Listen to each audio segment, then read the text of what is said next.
Amém? Glória a Deus. Aleluia. Amém, amém. Vocês podem sentar.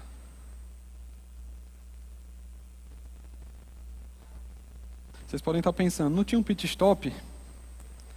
Pronto, eu vou dar o pit stop nessa noite e já vou emendar na ministração. Amém? Oficialmente, boa noite, meus irmãos, a graça e a paz. Eu me chamo Felipe. Minha esposa não está aqui hoje, mas eu sempre tenho que começar apresentando ela, porque senão o protocolo não consegue seguir. Eu sou casado com Dalígia, minha esposa. Nós somos casados há 5 anos. Nós temos uma filha linda de nome Laura, que fez 3 anos. Agora em agosto, esse ano vai fazer 4. Tem crescido cada vez mais em graça, sabedoria e conhecimento. Amém? Mas nesse primeiro momento, e também no segundo momento, porque eu tenho um desejo no meu coração de dar uma aula demonstrativa sobre vida de louvor no segundo momento. Amém? Por isso que eu trouxe aqui o material do Rema. Mas nesse primeiro momento eu quero falar sobre o pit stop Rema, sobre o que foi o Rema na minha vida. Primeiramente, eu sou da turma do ano de 2016, 2017. Meu pai e minha mãe fizeram um Rema no ano de 13, 14 em Uricuri. Aí em 2015 minha mãe fez a escola de ministro em Petrolina. Em 2016 o Rema veio para Aripina. Nós somos a primeira turma no retorno do Rema. Porque o Rema teve a turma 2009 e 10, passou um tempo sem o Rema retornou em 2016 e 17 e está aqui desde então. E já se formou 5 turmas do Rema. E cada turma tem sido diferente. Todo mundo fala, não, a minha turma foi a melhor. Mas eu posso dizer que a minha foi a melhor porque foi a que eu fiz. Amém? E a minha turma eu considero como a melhor. E o Rema na minha vida, como aqui é o tema desse ano do Rema, seja o melhor você. E o Rema para mim foi justamente isso. O Rema é onde você encontra para o que você nasceu. É onde você se encontra em Deus. Porque muitas vezes você chega, você se converte, para você é tudo novo, você ainda está perdido, para que Deus te chamou, você não conhece as verdades da palavra, você está querendo descobrir mais, está querendo se aprofundar mais. E o Rema é justamente isso. É no Rema que você irá conhecer mais da palavra de Deus, é no Rema onde você vai encontrar mais conhecimento, mas é no Rema onde você vai se encontrar. Amém? Nós começamos a partir da turma no ano de 2017, nosso segundo ano, que começou as aulas de consagração. E foi uma aula de consagração que eu recebi uma palavra que eu levo no meu coração até hoje. Nenhum ministro chegou até mim, foi aquelas palavras que você recebe diretamente do trono, você recebe no seu espírito. E numa aula de consagração, nesse espaço aqui, no antigo prédio que era aqui na lateral. Eu estava num momento de oração, os ministros estavam impondo a mão sobre algumas pessoas, e eu orando lá em outras línguas. Eu recebi uma palavra do Senhor. Na época nós estávamos próximo do dia Rema, no dia Verbo da Vida de Missões, e eles tinham colocado um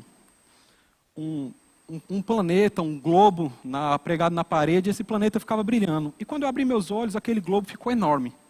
E eu recebi uma palavra do Senhor naquele momento em que dizia assim, você vai viajar durante todo esse globo, ensinando a minha palavra. E eu recebi essa palavra no meu espírito, e eu peguei aquilo, e para mim pareceu uma loucura. Naquele momento, porque eu me via assim e falava, Senhor, eu estou no segundo ano do Rema, ainda estou conhecendo, eu não sei nem falar em público direito, nunca tinha nem ministrado na minha vida, e como eu irei ensinar? Mas eu recebi outra palavra de confirmação na formatura do ano de 2023, nessa turma que se formou agora. Após a formatura, a Vanessa me chamou. Ela até falou um breve testemunho aqui domingo passado. Ela me chamou e falou, Felipe, eu te vi sentado aqui como um professor de honra, porque você vai ser um professor do Rema. E foi no Rema onde eu me encontrei, irmãos. E quero continuar aqui seguindo.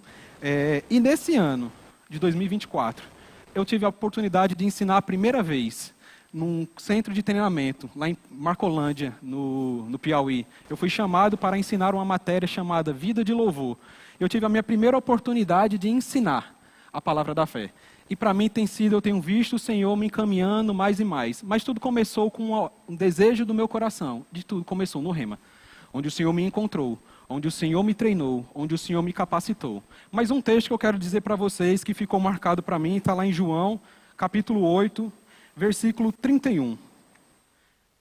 O texto do Rema é João 8, 32, que todos nós, que você é do Verbo da Vida, você já deve conhecer esse texto de cabeça.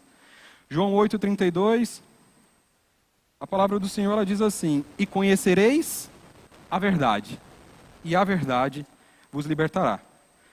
Mas o texto que me pegou no Rema foi João 8, 31, que a palavra de Deus diz assim, João 8:31, que é o texto anexo. Por quê? A palavra diz em João 8:32, e conhecereis a verdade. A palavra, o prefixo e, ele é uma ligação que está conectando o versículo anterior com o atual. Então, para a gente entender plenamente o versículo 32, a gente tem que ler o que está escrito anterior, porque ele diz, e conhecereis. Mas e o quê? A palavra diz em João 8:31, diz assim, Jesus dizia, pois aos judeus que haviam crido nele, se vós permanecerdes na minha palavra, verdadeiramente serão meus discípulos. E esse texto foi o que me pegou no rema. Eu lembro até hoje de uma matéria chamada Como Ser Guiado pelo Espírito, em que eu ouvi o ministro Israel Igo de Petrolina, que hoje é pastor em Caruaru, falar sobre esse texto e ele me pegou no rema. Se você permanecer nessa palavra, essa palavra vai lhe transformar. E você vai sendo transformado por essa palavra. E você vai se tornando discípulo de Deus. E a partir desse momento, você vai conhecer as verdades e elas vão te libertar. Porque não é somente um conhecimento por conhecer. Você precisa permanecer nessa palavra.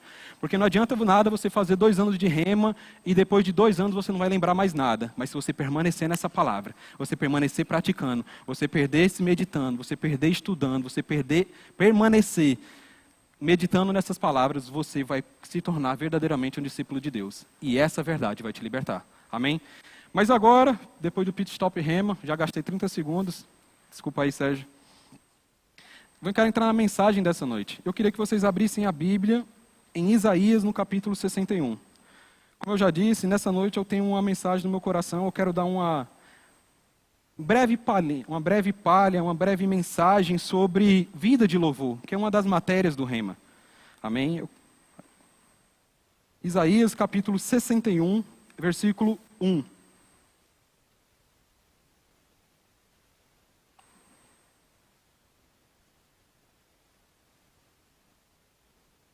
A palavra do Senhor, ela diz assim: o Espírito do Senhor Deus está sobre mim, porque me ungiu para pregar boas novas aos mansos. Enviou-me a restaurar os contritos de coração, a proclamar a liberdade aos cativos e a abertura de prisão aos presos, a pregoar o ano aceitável do Senhor e o dia da vingança do nosso Deus, a consolar todos os tristes, a ordenar acerca dos tristes de Sião, que se lhes dê glória em vez de cinza, óleo de gozo, em algumas palavras pode ter óleo de alegria, em vez de tristeza, vestes de louvor, em vez de espírito angustiado, a fim de que vocês sejam chamados árvore de justiça, plantações do Senhor. Para qual propósito?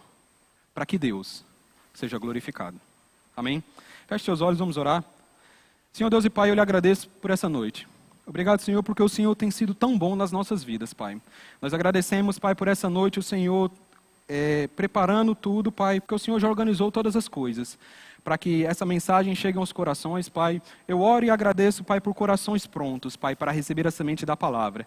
E essa semente frutificando a 30, a 60 e a 100 por um, no nome santo de Jesus. Quem crê diz amém? Amém?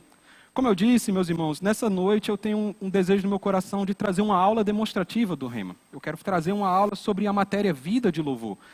E eu gosto do que Paulinha não está aqui nessa noite, mas ela teve uma grande influência na minha vida, porque enquanto eu preparava, como eu disse, eu ensinei em Marcolândia essa matéria, enquanto eu preparava para ensinar lá, eu busquei Paulinha, busquei conversar com ela sobre o assunto, porque ela é professora do rema justamente dessa matéria.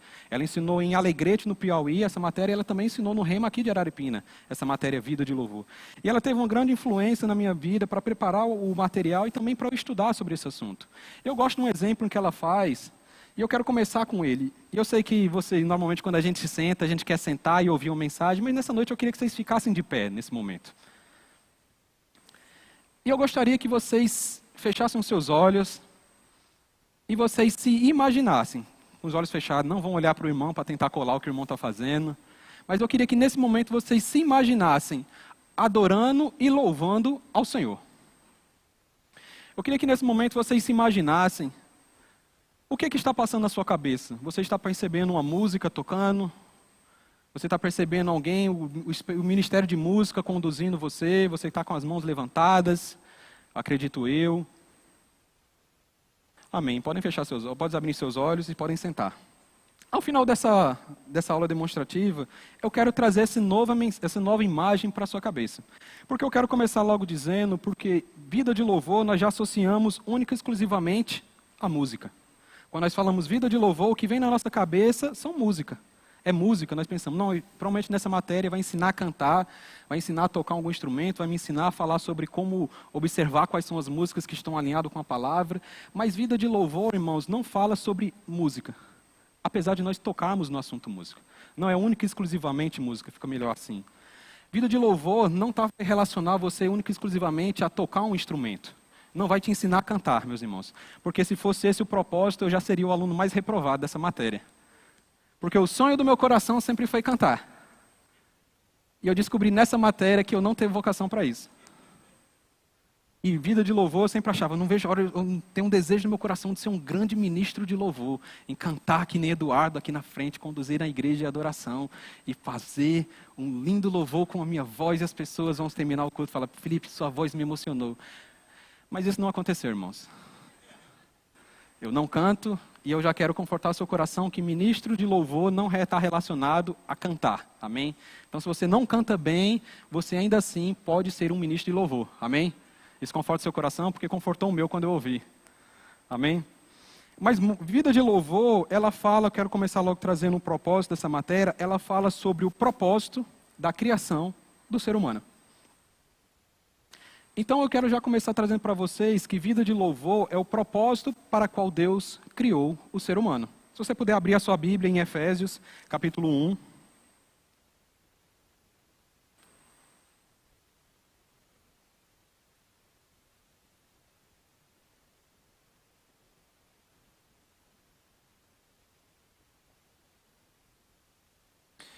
Efésios capítulo 1.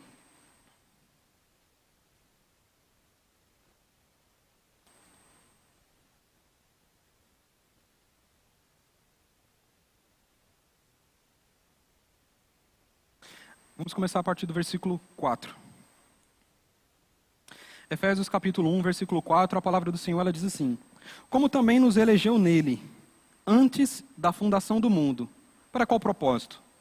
Para que nós fôssemos santos e irrepreensíveis diante dele em amor.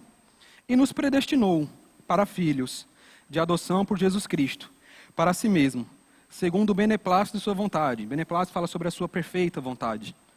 Versículo 6, que eu quero que você fique, ele diz assim: para o louvor da glória de sua graça, pela qual nos fez agradáveis a si mesmo no amado. Então, vida de louvor, ele vai falar sobre o propósito da criação do homem.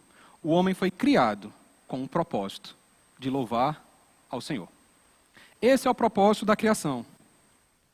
Versículo 12, Efésios capítulo 1, versículo 12, a palavra diz assim: com o fim de sermos para o louvor da sua glória, nós os que primeiro esperamos em Cristo. Então Deus nos escolheu em Cristo, para nós sermos o louvor da sua glória. Para Ele, por isso que Ele criou por isso que Ele nos fez, por isso que Ele criou o ser humano. Mas antes de eu me alongar nisso daqui, eu quero começar em Apocalipse, no capítulo 4. Irei dar um passo para trás para depois você entender melhor esse assunto. Apocalipse 4.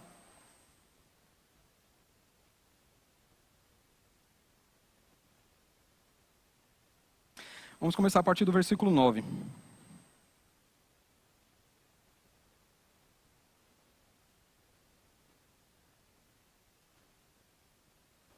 Apocalipse 4, 9 diz assim: e quando os animais davam glória, honra e ações de graça ao que estavam assentados no trono e ao que vive para todo sempre, os 24 anciãos prostravam-se diante do que estava sentado sobre o trono e adoravam ao que vive para todos sempre. E lançavam as suas coroas diante do trono, dizendo: digno és, Senhor, de receber glória. Digno és, Senhor, de receber honra. E digno és, Senhor, de receber o poder. Porque tu criaste todas as coisas, e por tua vontade são e foram criadas. Esse texto para mim é muito interessante, porque aqui ele mostra que, como eu gosto de um ministro, Marcos Honório Júnior, em que ele fala que ele avalia a sua vida de oração, a sua vida de adoração ao Senhor, através dos exemplos que ele tem na Bíblia. E ele sempre busca avaliar como as pessoas oram ao Senhor, como as pessoas adoram ao Senhor, baseado no que as pessoas fazem na Bíblia. Nós precisamos entender, irmãos, que hoje nós adoramos ao Senhor pela fé. Mas chegará um dia em que nós o veremos face a face. Chegará aquele grande dia em que nós estaremos diante do trono de Deus e nós iremos adorá-lo face a face. Aquele grandioso dia em que nós oraremos para aquele que nos redimiu. E nós iremos poder trazer honra, glória e louvor. Mas hoje nós fazemos tudo isso pela fé. Mas esses 24 anciãos, eles já estão diante de Deus. Eles já estão diante daquele que é digno de receber toda a honra, glória e louvor. E isso nos mostra, traz um exemplo para nós sobre como nós devemos adorar ao Senhor. Amém? E como é que eles fazem? No versículo 10, ele diz assim: os 24 anciãos prostravam-se diante do que estava assentado sobre o trono e adoravam ao que vivem para todo sempre. E como eles faziam isso? Eles lançavam as suas coroas diante do trono, dizendo: digno és, Senhor. E eu acho muito interessante, porque quando a gente lê essa palavra coroas, nós imaginamos reis. Mas essa palavra coroas, ela traz a palavra grega Stéphanos, que traz o sentido de coroa de louros. O que seriam isso? Hoje nós observamos, quando tem as Olimpíadas, que os vitoriosos eles recebem medalhas. Medalhas de prata, de ouro, prata e bronze. Primeiro, segundo e terceiro lugar. Mas naquela época, nos jogos antigos, os vencedores, aqueles que venciam os jogos, eles recebiam coroas de louros. E eles colocavam essas coroas de louros e eles eram homenageados durante todo o povo. Isso aqui nos mostra que esses anciãos, eles estão com suas coroas de louros. Mas quando eles se encontram diante do Senhor, eles se prostram. Eles pegam as suas coroas e eles jogam aos seus pés. Porque isso nos traz uma imagem, sim, de que diante de Deus, somente Ele importa. Isso aqui nos mostra que tudo para que eles trabalharam, tudo para que eles se esforçaram, tudo que eles se dedicaram à vida. Porque ninguém vence um jogo. Ninguém vence o jogo, simplesmente acorda e fala: não, hoje eu quero vencer uma maratona. Não, eles se esforçaram, eles treinaram, eles se dedicaram, eles tinham um objetivo. Eles renunciaram a muitas coisas e eles venceram. Mas diante dele, eles pegam aquilo para que tudo eles se esforçaram. E diz que diante dele, somente ele importa. E eles jogam as suas coroas aos seus pés, dizendo: digno és, Senhor, de receber a honra, de receber a glória, de receber o louvor. Porque diante de Deus, somente ele importa. Isso nos traz uma imagem, porque a adoração ao Senhor fala sobre uma rendição completa. Porque nós muitas vezes queremos nos apegar a algumas coisas, mas diante dele nós temos que nos render por inteiro. Mas eu quero ficar no versículo 11, que ele diz, depois de dizer que ele é digno de receber tudo, ele diz por qual motivo ele é digno de receber tudo. No finalzinho, na parte B, versículo 11, na parte B ele diz: porque você criou todas as coisas, e por tua vontade todas as coisas foram feitas e são criadas. Então isso nos mostra, irmãos, que Deus ele é digno de receber porque Ele criou todas as coisas. Nós só existimos porque Deus quis. Se Deus não quisesse nos criar, nós não existiríamos. Deus ele decidiu criar todas as coisas. Ele decidiu formar todas as coisas. Eu acho interessante um exemplo, porque Deus, as pessoas pensam: quem criou Deus? As pessoas muitas vezes perguntam: quem foi que criou Deus? Quem foi que fez? Quem foi que fez com que Deus existisse? Mas a Bíblia fala que Deus ele sempre existiu. De eternidade a eternidade, nunca se viu um Deus como o nosso. Ele sempre existiu. Mas eu gosto do ministro que diz: em algum momento da eternidade, Deus ele resolveu criar todas as coisas. E a Bíblia diz lá em Gênesis 1, que diz: no princípio criou Deus os céus e a terra. Eu acho interessante que um ministro falou certa vez sobre esse texto, ele disse que a primeira coisa que foi criada foi o princípio. Porque antes era sempre a eternidade, Deus sempre existia. Mas em um momento ele resolve criar o princípio. E no princípio ele cria todas as coisas. E ele começa a formar todas as coisas. Mas para qual propósito Deus que resolveu criar todas as coisas? Porque Deus ele queria se revelar. Eu gosto de um exemplo que eu ouvi um certo ministro falar, que ele diz assim, que a criação revela o seu Criador. A criação, ele revela a genialidade do seu Criador. Um exemplo que ele cita, ele fala que Pablo Picasso, ele continuaria sendo um pintor genial, mesmo se ele não pintasse nenhuma obra. A única coisa que aconteceria é que nós nunca saberíamos que Pablo Picasso existiu. Mas a partir do momento em que ele decide pintar e fazer a sua primeira obra, Pablo Picasso se torna conhecido. E a gente descobre a genialidade do pintor Pablo Picasso. Da mesma forma é Deus, quando Ele decide começar todas as coisas, quando Ele decide criar o princípio e decide começar todas as coisas, a sua genialidade se torna conhecida. E por isso que toda a criação deve a Deus louvor e honra e glória, porque toda a criação só existe porque Deus quis. E a criação, ela traz louvor e honra e glória ao Senhor de duas formas, através de gratidão, mas sobre o segundo ponto que eu quero falar nessa noite é revelando o seu Criador. A Bíblia diz lá em Salmos, se você puder abrir lá em Salmos 19, versículo 1.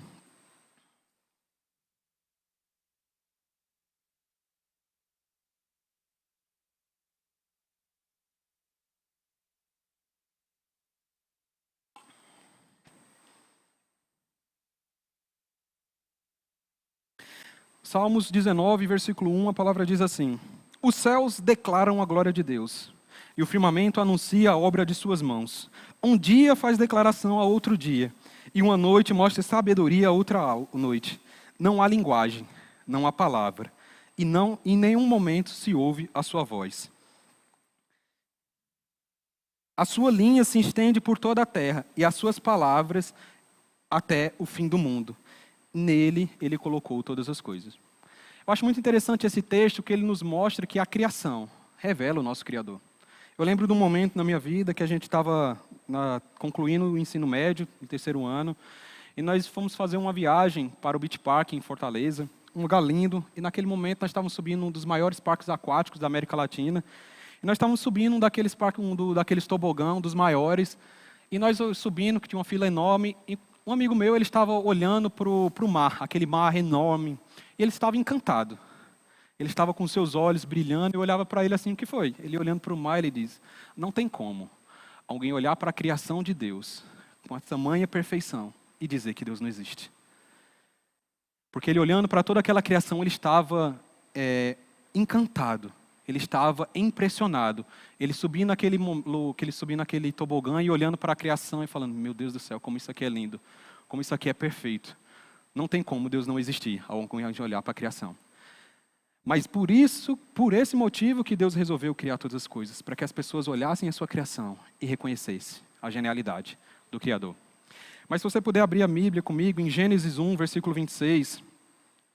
Deus ele já tinha criado todas as coisas. Ele já tinha feito a sua criação. Ele já tinha feito tudo perfeito.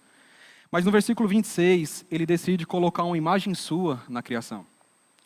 Porque não bastava Deus já ter criado todas as coisas. Tudo já revelava a ele. Mas no versículo 26, ele decide colocar uma imagem sua. Para que a coroa da sua criação, o ápice, o algo mais perfeito, para que revelasse o seu Criador.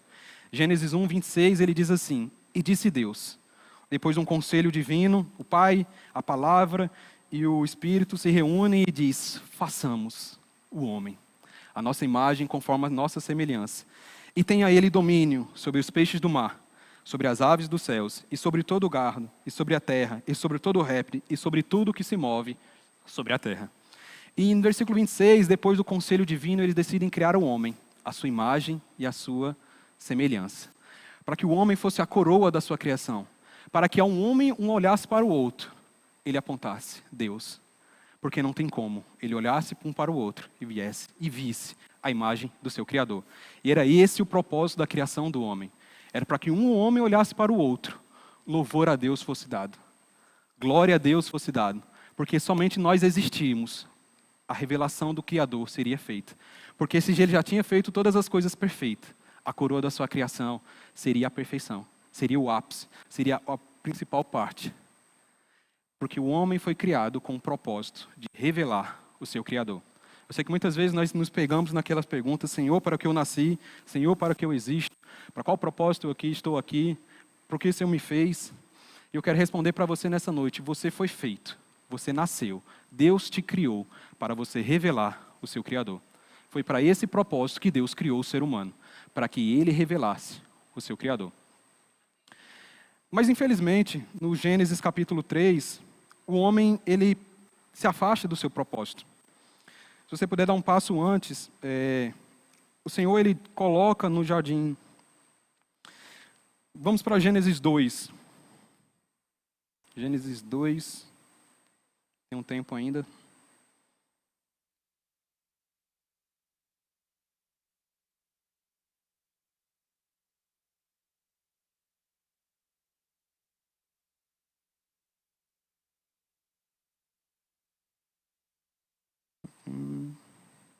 16. 2:16. Vamos começar a partir do 15. Gênesis 2:15. A palavra do Senhor, ela diz assim: E Deus, depois de ter feito todas as coisas, ele tomou o Senhor Deus ao homem e o colocou no jardim do Éden para o lavrar e o cultivar. E o Deus ordenou, e o Senhor Deus deu ao homem uma ordem dizendo: De toda árvore comerás livremente, mas da árvore do conhecimento do bem e do mal, dela não comerás, porque no dia em que dela comerdes, certamente morrerás. E Deus, ele decide dar uma ordem ao homem. Porque eu sempre me peguei, esse texto era um texto que me pegava muito.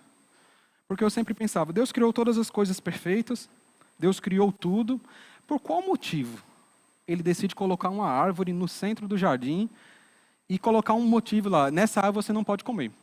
Se fosse para ele colocar algo que o homem não deveria fazer, era melhor ele ter colocado num lugar bem escondido, colocava um anjo com uma espada fumegante assim na frente e falasse, se você para comer dessa árvore, você tem que passar na frente. Porque aí o homem não pecaria. Seria a forma mais fácil de evitar o pecado. Mas a Bíblia fala que Deus colocou a árvore no centro do jardim. Então, todos os dias, o homem teria que passar por aquela árvore. Isso me pegava, eu ficava impressionado por qual motivo Deus tinha feito todas essas coisas.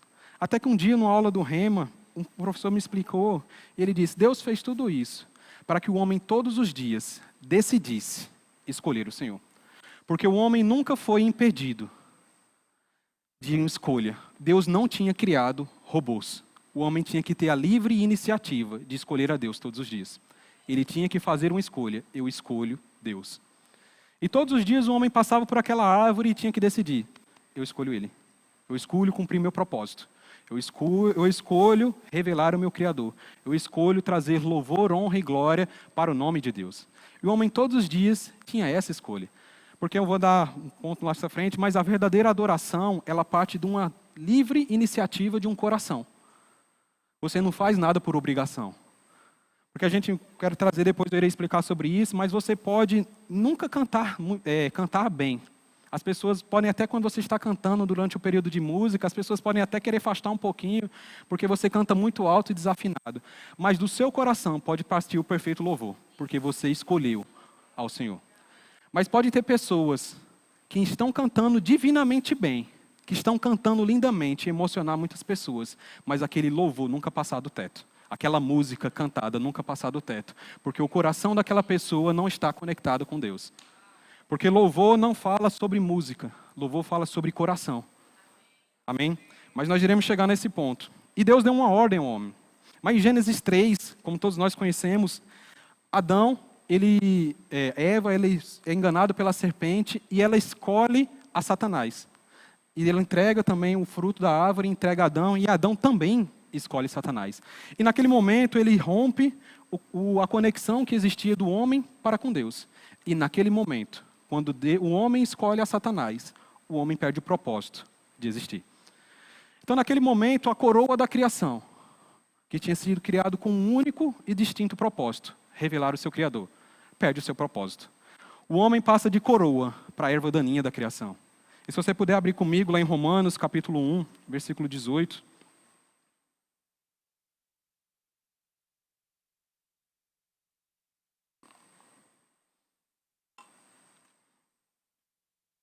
O homem peca, ele escolhe livremente a Satanás. Ele rompe a conexão com o Senhor. E aquele texto, algumas pessoas até se pegam, mas a Bíblia não diz que no dia que o homem comesse, ele morreria. O texto, na verdade, no original, ele traz escrito assim, certamente morrerias. Mas no original está escrito, morrendo, morrerias. Porque a partir do momento em que o homem se desconecta de Deus, ele começa a provar do que Satanás se pode oferecer para ele, e o que é morte. A Bíblia fala que nesse momento, quando o homem rompe com Deus, ele sofre da morte espiritual. E morte espiritual é o homem se desconectar de Deus. E a partir daquele momento, dia após dia, o homem ia morrendo.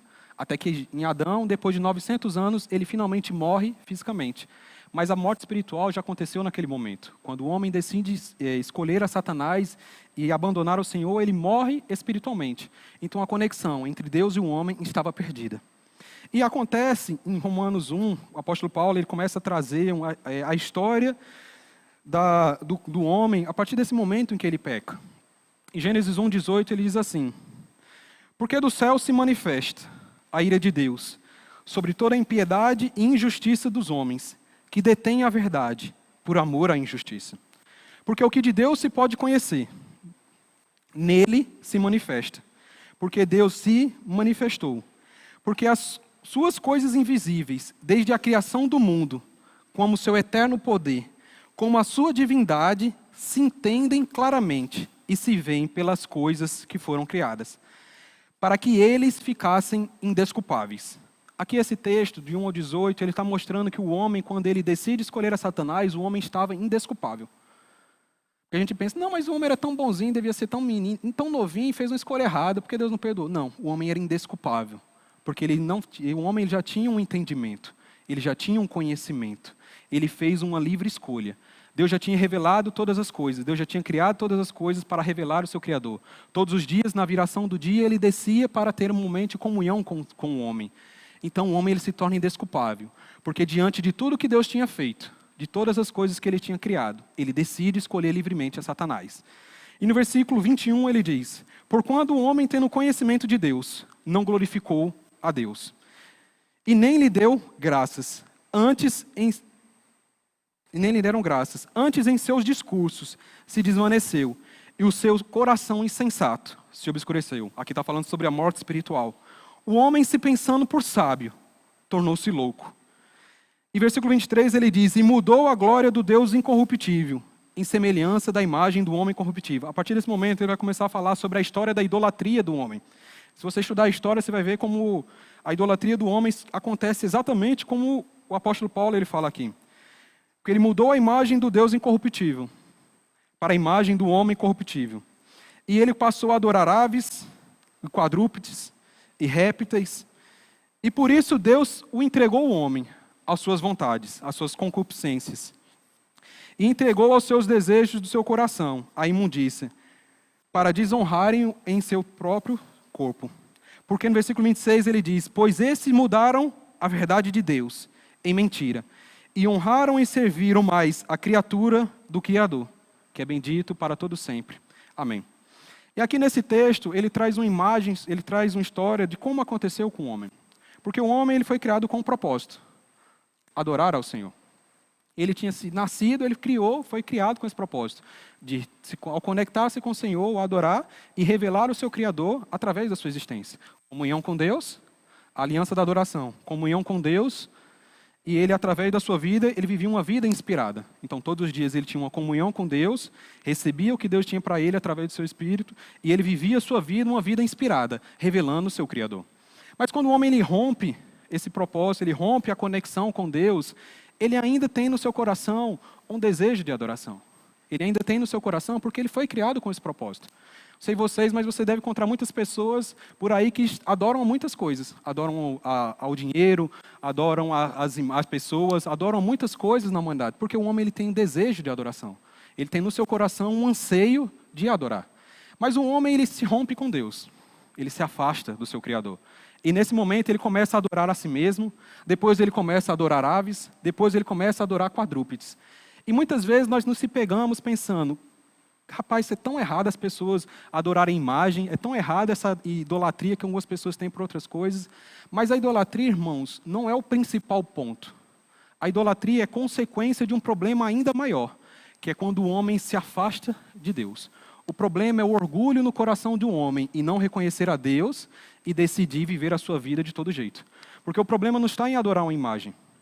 O problema não está em você se prostrar diante da imagem. O grande problema é você se afastar de Deus e por orgulho no seu coração você querer adorar uma imagem.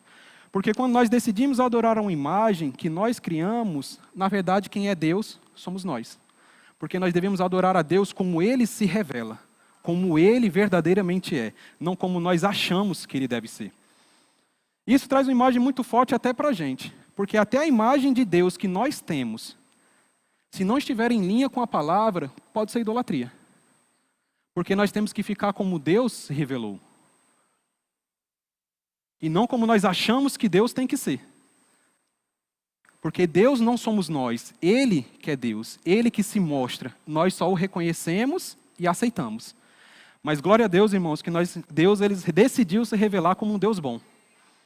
Mas se Ele tivesse se revelado como um Deus malvado, nós não poderíamos fazer nada, nós só iríamos reconhecer. Mas glória a Deus que Ele é um Deus amoroso. Glória a Deus que Ele é um Deus bondoso. Glória a Deus que Ele é um Deus justo. Glória a Deus que Ele é um Deus misericordioso. Mas até agora eu trouxe aqui, e agora, Felipe? O que acontece com o ser humano? Se você puder abrir lá em Jó, versículo 9. A partir de agora eu irei começar a encerrar.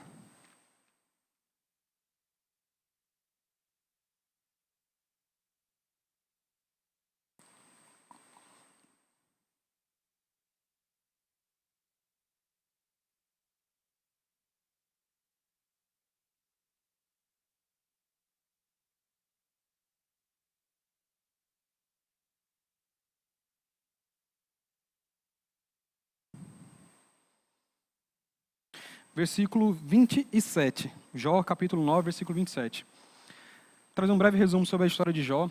Jó é a história de um homem que tinha grandes posses, que tinham grandes coisas, mas ele passa por um infortúnio e ele perde tudo. E Jó, ele perde todas as coisas, Satanás age na sua vida, não Deus. A Bíblia traz clareza que Satanás agiu na vida de Jó e fez com que ele perdesse todas as coisas. Aí vem seus amigos e para consolar Jó, dizem que Jó tinha feito algo de errado, mas Jó ele se defende, dizendo que não tinha feito nada de errado. A Bíblia é clara em dizer que ele não tinha feito nada de errado. Mas por Jó ser um homem que vivia na antiga aliança e não tinha uma conexão com Deus, não tinha uma proteção divina sobre a sua vida, ele era aberto para o que Satanás quisesse fazer na sua vida. Porque ele não tinha conexão de Deus, ele não poderia provar da proteção divina.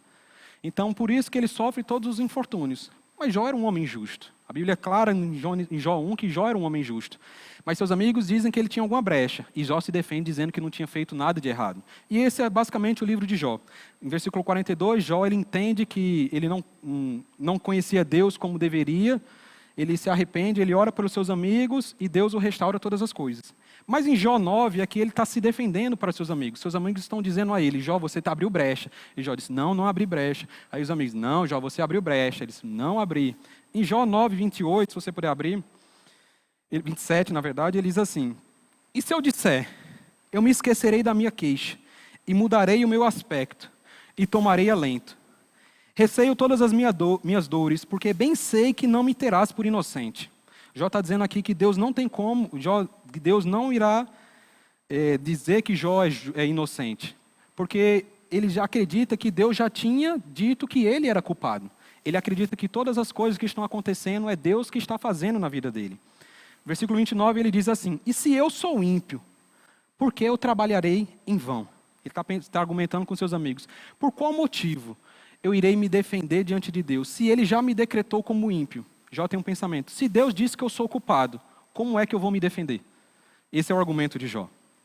Ele diz no versículo 30, ainda que eu me lavasse com água de neve e purificassem as minhas mãos com sabão, ainda me submergerias no fosso e as minhas próprias vestes me abominaria.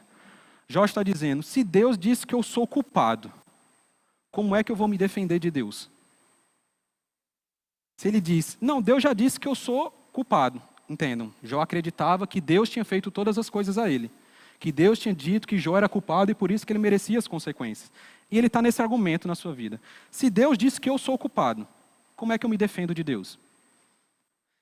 Ele diz assim, versículo 32, que é onde quero chegar. Porque Deus não é homem, como eu, para que eu responda a ele. E ele diz assim: e nós viemos em juízo. Olha o argumento de Jó, isso aqui é muito interessante que ele diz. Se Deus disse que eu sou culpado, e ele é Deus, eu não tenho como me defender, porque ele não é homem. Eu só posso me defender e argumentar com alguém que é homem. Mas não existia na cabeça de Jó alguém que fosse homem e fosse Deus, para que pudesse reconciliar Jó com Deus. Alguém que tocasse em Jó como homem e tocasse em Deus como Deus. Na cabeça de Jó isso era impossível. Ele fala aqui no versículo seguinte, que ele fala: não existe alguém que seja árbitro, alguém que seja, daí que vem a palavra advogado, alguém que se identifique comigo e se identifique com Deus, para que possa nos reconciliar, para que possa aliviar e aplacar a ira de Deus, para que possa argumentar de homem para com Deus. Na cabeça de Jó isso era impossível. Na cabeça de Jó não existia como alguém que tocasse em Deus e alguém que tocasse no homem ao mesmo tempo. Alguém que fosse plenamente Deus e alguém que fosse plenamente homem, para que pudesse reconciliar o homem para com Deus. E se você puder abrir a sua Bíblia, lá em João, capítulo 1. Sempre que eu chego nessa parte, eu me esforço para não chorar. Eu estou estudando os evangelhos e cada vez que eu estudo mais os evangelhos, o evangelho se torna cada vez mais loucura para mim. Minha cabeça lógica às vezes trava em alguns assuntos porque não tem condições do que acontece aqui em João 1. Minha cabeça. Porque em João capítulo 1, versículo 1, a palavra diz assim: no princípio era o Verbo, e o Verbo estava com Deus. E o Verbo era Deus. Mas se você puder dar um pulo agora para o versículo 14, a maior loucura do cristianismo. Ela diz assim: e o Verbo se fez carne, e ele habitou entre nós. E vimos a sua glória, glória como o do unigênito do Pai. O Criador de todas as coisas, o Deus unigênito, o governante das nações, o que criou os céus e a terra. A Bíblia diz que Deus é o Deus, ele não precisava de ninguém. Deus ele não precisava da gente. Deus ele vivia na sua glória inacessível, reinando soberano. Mas ele decide descer da sua glória inacessível para reconciliar o homem para com ele. Eu preciso de 2 homens aqui. 2 homens.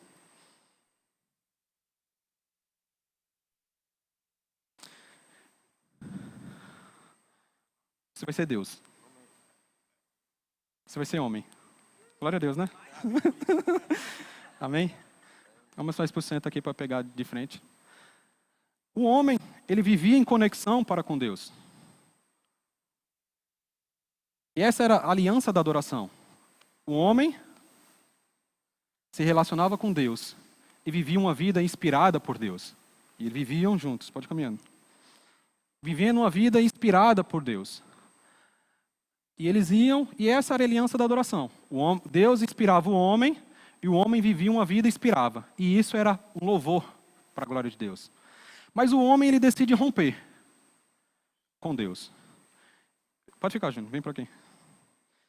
E ele decide, nesse momento que ele rompe para com Deus, a morte espiritual acontece, e eles se tornam inimigos.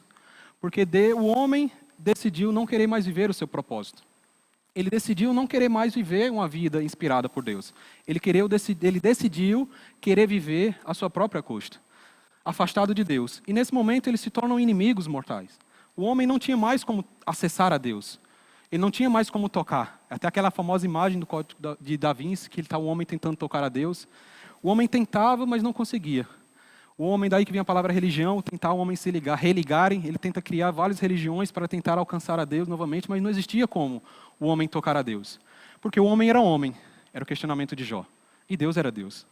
Deus estava na sua glória inacessível. Não tinha como ser tocado pelo homem. Não tinha como se conectar novamente com o homem. Mas Deus, da sua glória inacessível, ele decide vir. E ele mesmo, através da sua graça, se relacionar e se reconectar de novo com o homem. Ele se esvazia. Em Filipenses capítulo 2, ele diz que Deus se esvaziou da sua glória para que alcançasse novamente o homem. Ele, por livre iniciativa. Daí que vem a palavra graça. Graça é a livre iniciativa de Deus. Deus decide tomar a iniciativa, se esvaziar, ser reconhecido em figura humana para reconectar o homem para com ele. Amém? Obrigado. Vocês podem bater palmas?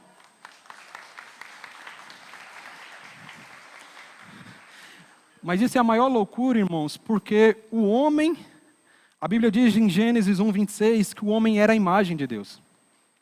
Mas o homem peca, trai, se desconecta de Deus e decide viver a sua vida. Mas Deus decide, por iniciativa própria, agora eu vou me tornar a sua imagem. E decide descer ao nosso nível para nos alcançar. Porque ele precisava trazer o homem de novo para o seu propósito. Porque, que nem eu disse, o homem tinha perdido o seu propósito. Então vem Jesus. Nós vimos a sua glória, glória como unigênito do Pai. E Jesus veio para mostrar ao homem quem era Deus. Mas também veio mostrar para o homem quem é o homem. A Bíblia fala, Jesus falando para Filipe, ele diz, quem vê a mim, vê o Pai. Então ele mostra para o homem quem é Deus. Mas ele também diz para o homem, se você crer, você fará as mesmas obras que eu faço. Porque ele precisava mostrar para o homem quem era o homem. Porque o homem tinha se perdido, o homem tinha se afastado, o homem tinha se desconectado. Mas Deus, por sua livre graça, decide reconciliar o homem para com Deus. Aí você pergunta, sim, Felipe, você falou tudo isso, mas a matéria não é vida de louvor? Pronto. Isso aqui é a introdução da matéria vida de louvor. Porque louvor, como eu disse, ela parte de uma aliança de adoração. Quando Deus ele decide criar o homem, ele inspirava o homem pelo seu espírito. Por isso que todos os dias, na viração do dia, Deus descia para ter um relacionamento com Deus, com o homem, para que o homem vivesse uma vida inspirada. Tem uma frase que ele diz assim, aqui, nessa matéria. Deus inspirava o homem vivia a vida inspirada, e isso era adoração. Adoração é o homem viver inspirado por Deus. E ele decide viver a sua vida, e isso traz adoração ao Senhor. Então, adoração não fala sobre música, fala sobre uma vida. Não fala sobre aquilo que você canta com a sua boca, mas fala sobre aquilo que você tem no seu coração. Porque, como eu disse, você pode ter uma linda voz, mas você pode ter um coração horrível. E não só porque você canta muito bem, quer dizer que você traz a perfeita adoração. Porque a perfeita adoração parte de um coração. A palavra adorar significa prostrar-se, reverenciar-se, prestar culto, curvar-se. Significa ter comunhão. Então, se eu pudesse, nesses últimos minutos, encerrar, o que seria uma vida de louvor? Uma vida de louvor seria uma vida que glorifique o nome do Senhor. Então, se você pudesse ficar em pé novamente, que nós já estamos encerrando. E eu queria que você fechasse os seus olhos e nesse momento eu irei fazer a mesma imagem que eu trouxe no começo. Queria que você fechasse os seus olhos e imaginasse vivendo uma vida de louvor. Você está pensando em canto ou você está pensando em atitudes que glorifiquem o nome de Deus? Você está pensando em levantar as suas mãos ou você está pensando em você ajudar as pessoas? Porque uma vida de louvor traz sobre uma vida inspirada por Deus. Não sobre uma voz que canta palavras ao Senhor. Claro que a Bíblia fala que louvor é elogio. Claro que quem tem um coração restaurado vai trazer uma linda canção para o Senhor. Mas muito maior do que uma canção que Deus quer dos seus lábios. Ele quer uma vida do seu povo. Se você puder abrir para encerrar em João capítulo 4.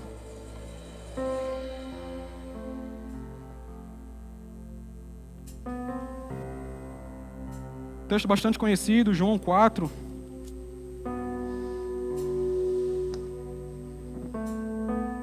Versículo 23. João 4, 23, a palavra do Senhor ela diz assim: mas vem a hora, e já chegou, em que os verdadeiros adoradores adorarão ao Pai em espírito e em verdade. Porque o Pai procura tais que assim o adorem. Deus é espírito, e importa que os seus adoradores o adorem em espírito e em verdade. É chegado o tempo, irmãos, em que a sua igreja irá entregar para Deus uma verdadeira adoração, que parte de um espírito reconectado e inspirado por Deus. A sua igreja vindo com um cântico no seu lábio, mas vai viver de uma vida de adoração. Porque a adoração não é simplesmente o domingo, quando nós viemos para a igreja e nós cantamos 3 músicas antes da palavra. Mas a Bíblia fala sobre uma adoração que é uma vida de adoração ao Senhor. No seu trabalho, na sua vida secular, na sua vida diária. E isso que é a verdadeira adoração a Deus. E outro ponto dessa matéria que me chamou muita atenção é porque eu me encontrei nessa matéria como um ministro de louvor. Porque é para isso que eu nasci. Foi para isso que Deus me fez. Ele me fez, Ele me criou, Ele me formou para ser um ministro de louvor. Todos que estão aqui nessa noite são ministros de louvor. E você precisa entregar para Deus o perfeito louvor, que é resultado de uma vida santa, justa e reta diante de Deus. Inspirado pelo seu Espírito, que é uma íntima comunhão, você irá viver uma vida que traga louvor para o nome dEle. Quero encerrar com um exemplo que eu ouvi de Paulo Elionária. Se puder baixar só um pouquinho. ouvindo na matéria, ela ensinando, ela falava sobre dois pedreiros, que numa época Claudivan trabalhava em um certo local, e eles entraram na sala de Claudivan, e Claudivan ouviu uma conversa, e eles estavam debatendo porque estavam se encerrando um tempo, e eles precisavam demitir uma pessoa. Estavam se encerrando a obra, e eles precisavam demitir uma pessoa. E existia um debate sobre os dois gerentes, sobre quem deveria ser demitido. Existiam dois pedreiros no debate, e um dizia, não, mas esse aqui ele é muito lento. Esse aqui ele demora muito para fazer as coisas, ele fez uma calçada, ele demorou tanto tempo e tudo, o outro enquanto ele fez só um, ou o outro ele fez várias, fez 2, 3, 4, e esse aqui demorava muito tempo em fazer algo. Mas o outro argumenta, mas você sabe por que ele demorava para fazer algo? Porque ele fazia bem feito, ele fazia com excelência, ele fazia o seu melhor. Você disse que o outro fez muitas coisas, mas o outro, se você observar como ele fez mal feito. Ele fez as coisas de todo jeito, porque ele queria entregar com pressa. Ele queria entregar as coisas, acabar logo. Só que muitas vezes o outro, que fazia devagar, precisava ir lá corrigir. E nesse debate, entre as duas pessoas, eles decidiram, um reconheceu, não, vamos ficar com o que faz mais devagar, mas que faz bem feito mesmo. E decidiram ficar com esse que fazia bem feito. E Claudivan contando para a Paulinha, e ouvindo esse testemunho, ele diz, depois de um tempo nós descobrimos que esse que fazia bem feito, ele era pastor. Ela disse, logo viu. Porque ele, para fazer as coisas bem feitas, ele precisava ser crente. E descobriu esse homem, ele nunca soube dessa conversa. Mas porque ele decidiu entregar o seu louvor a Deus no seu trabalho. Ele decidia fazer o seu melhor onde ele estivesse. Ele decidia entregar o melhor que ele podia, onde ele estivesse. Ele foi livre de algo que ele nunca soube. Talvez ele nunca saiba dessa história. Mas porque ele decidiu seguir os princípios de Deus, onde ele estivesse, ele foi salvo de ser demitido. E o outro que fazia de todo jeito, perdeu o seu emprego. Porque um perfeito louvor, a Bíblia fala que aquele que serve ao Senhor, aquele que trabalha, você tem que trabalhar como se você estivesse servindo a Deus no seu trabalho. A Bíblia fala, escravos, sirvam ao seu Senhor como se estivesse servindo a Deus. Isso é um mandamento da parte de Deus. E isso é louvor para Deus. Porque eu não sei vocês, irmãos, mas algumas pessoas chegam, ei, fulano é da tua igreja? Eu já respiro fundo. Aí eu, amém. Sim, ele congrega conosco. Ele, glória a Deus, porque aquele é uma bênção. Aquele rapaz é uma bênção, ele faz tudo bem feito. Não tem como, realmente, ele depois que ele se converteu, ele mudou. Ele é uma pessoa que faz as coisas bem feitas. Ele entrega sempre antes. Ele é uma pessoa excelente. Mas, infelizmente, irmãos, quantos testemunhos a gente não encontra? De pessoas que... ei, fulano é da tua igreja? Aí você, diz, rapaz, porque aquele homem não tem como ser crente, não. Porque pensa num cabo desleixado. Pensa num cabo que faz as coisas mal feitas, compra e não paga, não cumpre com sua palavra, e você acha que isso... Aí no domingo à noite essa pessoa vem para a igreja e quer cantar 3 músicas e acha que está louvando a Deus. Mas o perfeito louvor parte de uma vida diária. Faz sobre você honrar os seus compromissos, sobre você viver uma vida em que as pessoas irão glorificar ao nome de Deus. Não sei se você já entregou um valor para alguém que estava precisando, você entregou, ei, recebe. Aí ela diz, glória a Deus. Ela muitas vezes depois te agradece, mas ela sempre diz, glória a Deus. Porque é na nossa vida diária que nós iremos trazer louvor para o nome de Deus. Nós simplesmente, antes da palavra, nós cantarmos 3 músicas, levantarmos nossas mãos e disse, entreguei meu louvor. Mas se você vive uma vida de todo jeito, provavelmente seu louvor não passou do teto. Amém? E nessa noite, eu trouxe uma aula demonstrativa. Isso aqui que eu falei foi 45 minutos. No Rema são 7 aulas de 50 minutos, de 2 aulas de 50 minutos. São 7 dias em que você irá ouvir sobre essa matéria. Eu trouxe um petisco para vocês sobre essa matéria, que muito me impactou, que muito me alcançou a minha vida. Amém? Mas nessa noite eu quero aproveitar um ensejo e quero perguntar se tem alguém aqui nessa noite que quer entregar a sua vida para o Senhor Jesus. Porque como eu falei, o verdadeiro louvor, ele começa primeiro com o homem se reconectando com Deus. Porque a Bíblia diz, Paulo é claro, que todos pecaram e destituídos estavam da glória de Deus.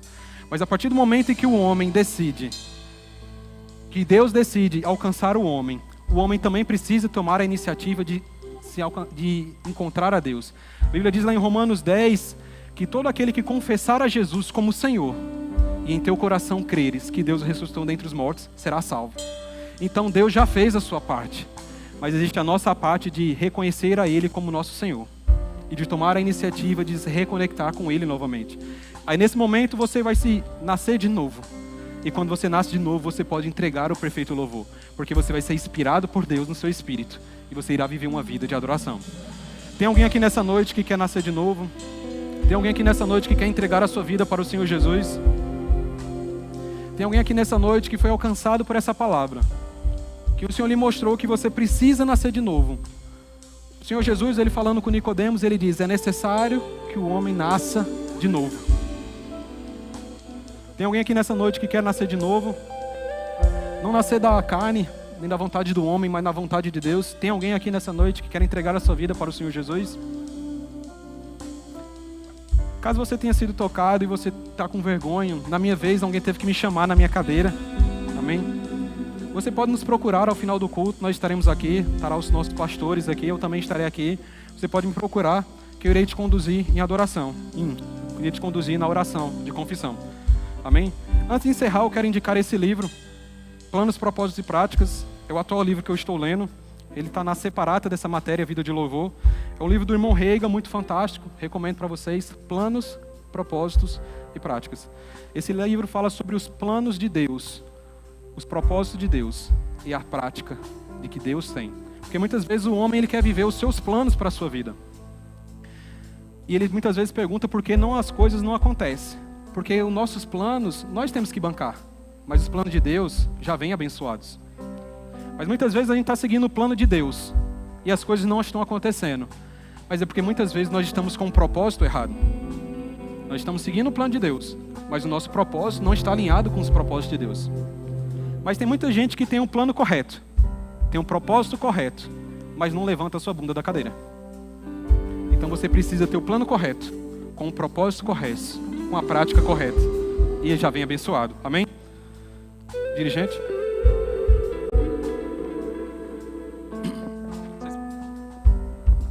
Vocês podem sentar.